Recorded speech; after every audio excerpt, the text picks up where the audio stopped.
My mother-in-law slapped my 6-year-old for eating the last cutlet and called her a selfish brat. So I grabbed her by the hair in front of everyone and made sure she'd never touch my child again. Hi Reddit, my name is Leia. I'm 32M, and I still can't believe what happened last weekend. My husband Daniel, 34, and I were visiting his parents for what was supposed to be a simple family dinner. Everyone was there, his aunts, uncles, cousins, and that same polished, picture-perfect group who loved pretending they were the ideal family. I didn't grow up in a home like theirs, but I always tried to blend in, to keep the peace, to belong. We brought our daughter, Maya. She's 6, bright, sweet, a little shy, and she absolutely loves her grandmother's famous chicken cutlets. Everyone in that house treats those cutlets like sacred gold, only made for special occasions. So when the plate was passed around and Maya reached for the last one, her eyes shining with excitement, I thought it was harmless. But then everything fell apart. "You little brat," my mother-in-law snapped, grabbing Maya's wrist so hard the room fell silent. "You're as selfish as your mother." I froze, my heart stopping mid-beat. Before I could even move, she shoved her fingers into Maya's mouth, pulled the chewed food out, and threw it right at her face. "Next time, you'd better not dare," she hissed like some evil character out of a nightmare. And then, the laughter started. Not shock, not concern, just laughter. Daniel's sister giggled into her wine glass, his cousin smirked, and one of the aunts whispered, "She's just like her mother. Always so dramatic." My 6-year-old sat there, trembling, her lips quivering, trying so hard not to cry. She looked so small, so broken. That was the moment I snapped. I stood up so fast the chair screeched across the floor, my hands trembling with rage. I walked straight to my mother-in-law, grabbed her by her graying bun, and pulled her head toward me. The entire room went dead silent. I leaned in close, my voice low but sharp enough to cut through the tension. "If you ever touch my daughter again, and I mean ever, I'll have your house, your teeth, and your retirement fund in separate boxes. Try me." She froze. Everyone did. Even Daniel looked like he didn't recognize the woman standing in front of him. I turned to Maya, gently lifted her into my arms, kissed her forehead, and said, "Come on, baby. We don't belong here." And just like that, we walked out. The ride home was completely silent. Maya fell asleep in the back seat, her cheeks still sticky from where that woman had humiliated her. I kept glancing at her reflection in the mirror, feeling rage and heartache twisting inside me. When we reached home, my phone started buzzing. First, the family group chat exploded, then my mother-in-law's personal messages came flooding in. "You embarrass me in front of everyone. How dare you lay hands on me? You owe me an apology." Apology? I almost laughed out loud. Then Daniel finally spoke. He sat on the edge of the bed, pale, shaking, and said quietly, "Leia, maybe you shouldn't have grabbed her. She's old. You could have just said something." I turned to him slowly. "So your mother can hurt our daughter, and I can't defend her?" He looked away, rubbed his temples, and muttered, "I'll fix this." That's when it hit me. He wasn't on my side. He was on hers. The side that always made excuses for her behavior. The side that called her cruelty, just the way she is. That night, while they all texted and whispered, I started collecting proof, screenshots of her messages calling me lazy and ungrateful, the family photos where she cropped Maya out, and even a recording from last Thanksgiving where she'd said, "I'll make sure that kid grows up knowing her place." I knew exactly what I was going to do. The next morning, I took Maya to her pediatrician. The red marks on her cheek were faint, but there. The doctor asked if I wanted to file a report. I said yes. I was done protecting abusers. By noon, a Child Protective Services report was filed, and by evening, my lawyer had documents ready, a restraining order, and a pending investigation.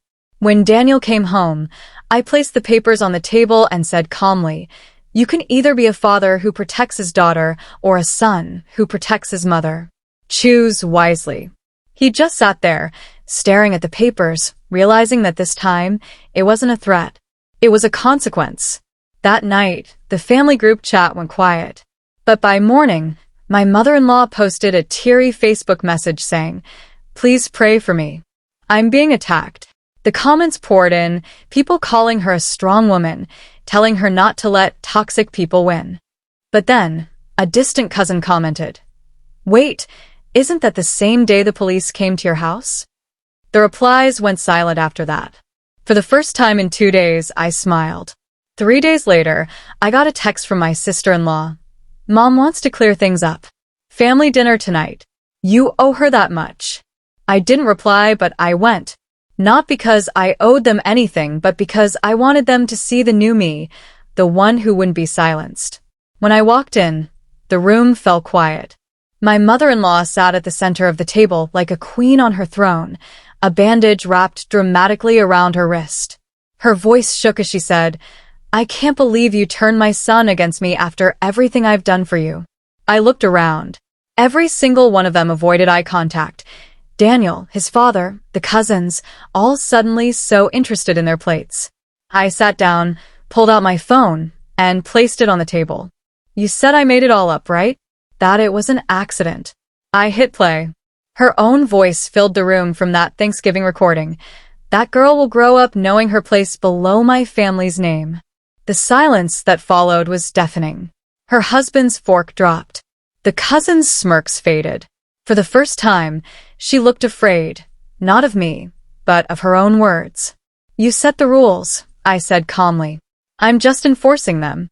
Then I stood up, grabbed my bag, and looked straight at Daniel. "I'm filing for full custody until your mother is out of our lives. You can visit when you learn to protect your daughter instead of your ego." Then I walked out. After that, messages started pouring in, some full of apologies, some full of excuses. Daniel texted too. "She's moving out. Please, can we talk?" But I was already packing. Not because I was running away, but because I was finally done staying somewhere I wasn't respected. 2 weeks later, videos surfaced online, footage of police and social workers at her house. A neighbor had recorded it, and the caption read, "Local woman under investigation for assaulting her grandchild." The story spread fast. Her perfect reputation began to crumble. She called everyone, her church, her friends, even Daniel's old buddies, crying that I had framed her. But no one believed her anymore.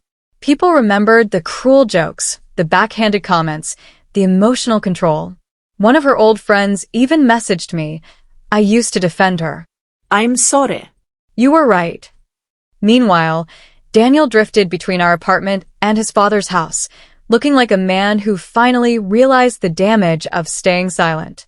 One night, he knocked on my door, tears in his eyes. "I didn't know she'd go that far," he said. I just looked at him and replied, "That's what silence does. It lets people think they can keep hurting others." When the official report arrived, it confirmed everything, emotional and physical abuse, supported by medical photos, my statement, and the audio evidence. The court granted me temporary full custody. Daniel didn't fight it. His mother stormed out of the courtroom, muttering about revenge, but no one followed her.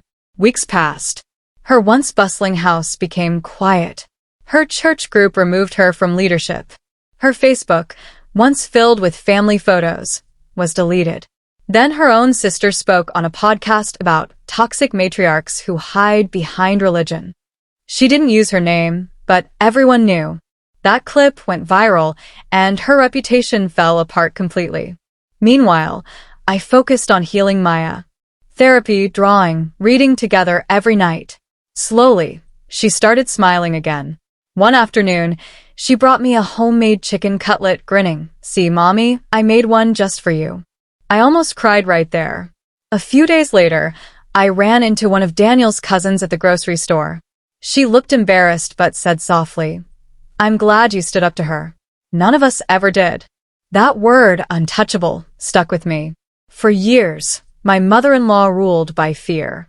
Now she was just another woman avoiding eye contact in the checkout line. The final closure came in the form of an email. No subject line, no apology.